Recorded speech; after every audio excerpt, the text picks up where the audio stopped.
You found it. Your home for the best content on your favorite team, the Fighting Tigers of LSU.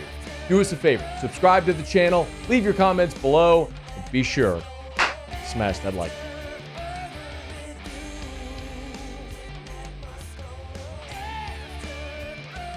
Nobody on.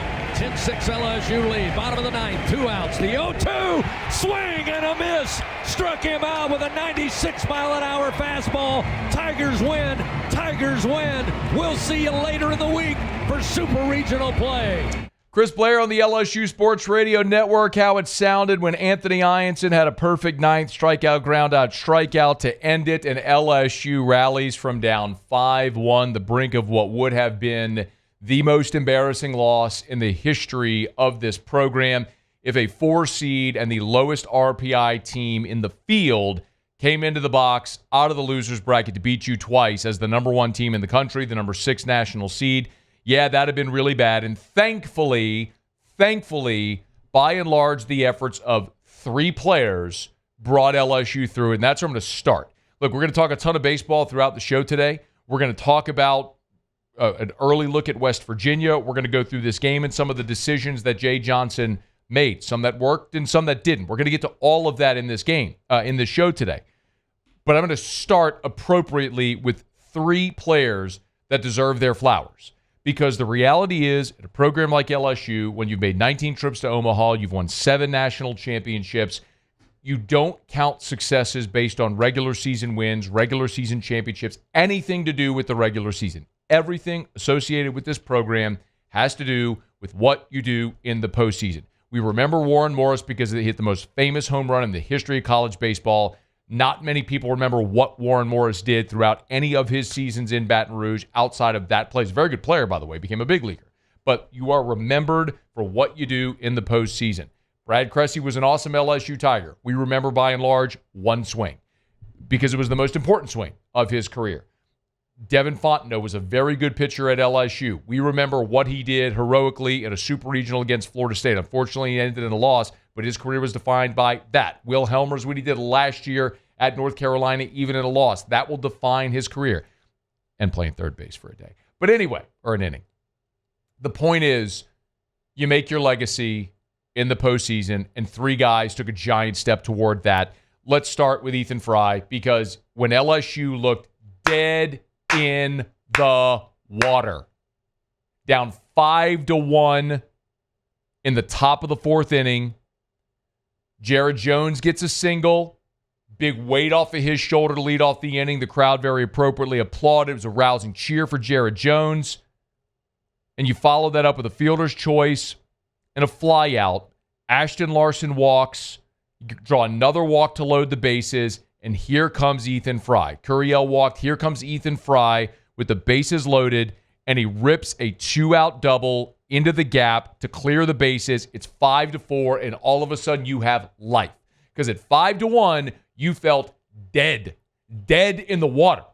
And that hit, that double, was just a part of a 4-for-4 night where Ethan Frey reached base all 6 times. When you had to have it, win or go home, when you look dead in the water, that dude showed up in a monster way.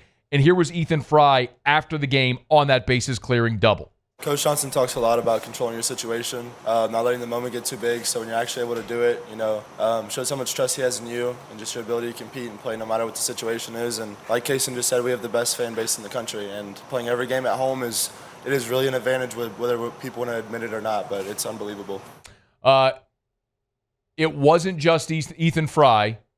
It was also Luis Hernandez.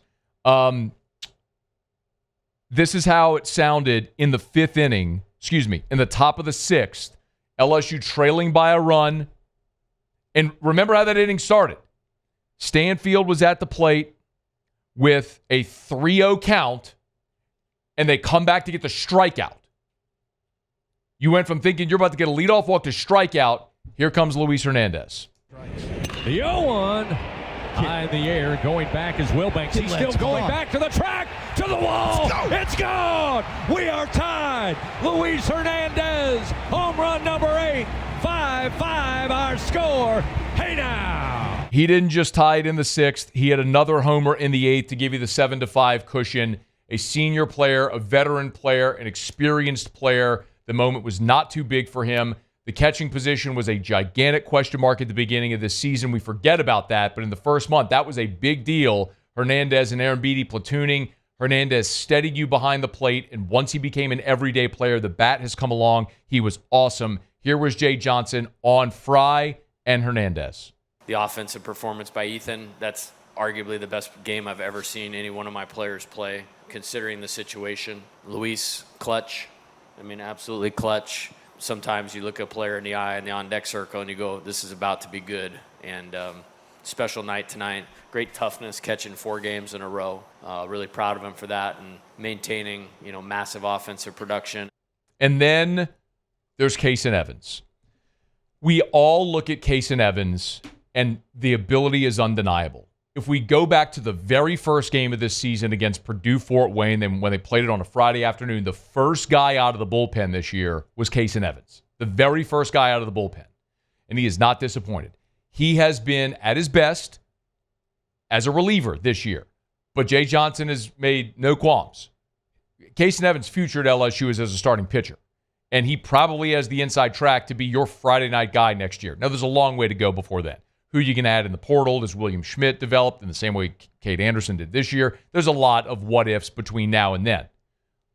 But they gave him the ball 3 times when they were looking for a number 3 starter, and he was awesome against Tennessee. In the next 2 outings against Arkansas and A&M, he faltered. He didn't get through 4 innings in either of those.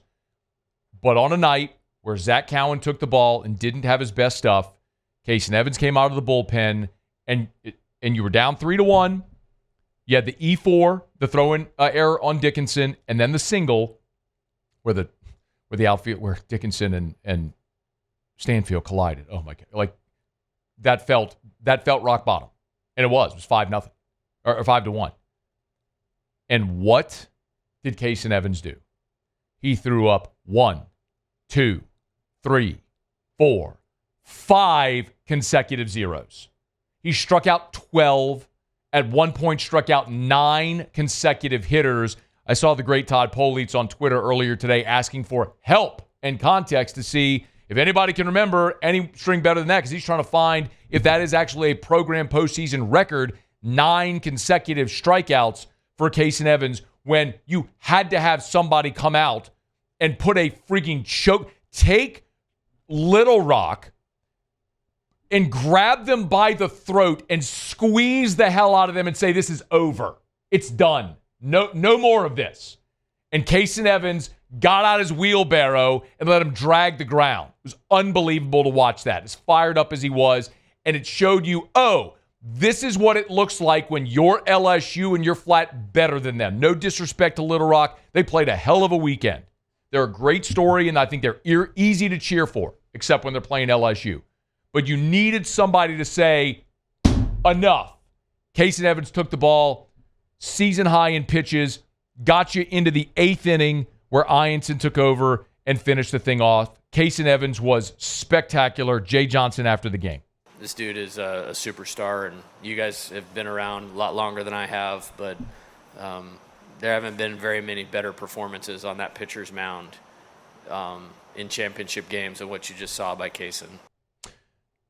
And because of the efforts, by and large, of those 3 guys, Ethan Frey, Luis Hernandez, Casen Evans, LSU is moving on for a home super regional this weekend against West Virginia. And this is an LSU team that is going to be favored heavily in the super regional. As a matter of fact, I checked the odds this morning. LSU is actually the favorite right now to win the national title. Remember, you can't win the national title if you don't get there. LSU right now plus 350 to win the national championship. Arkansas plus 400. Tennessee plus 500. They're next, effectively saying whoever comes out of that regional, that super regional in Fayetteville this weekend, they and LSU are effectively co-favorites to win the national championship this year. Tigers, all they have to do, win a home weekend.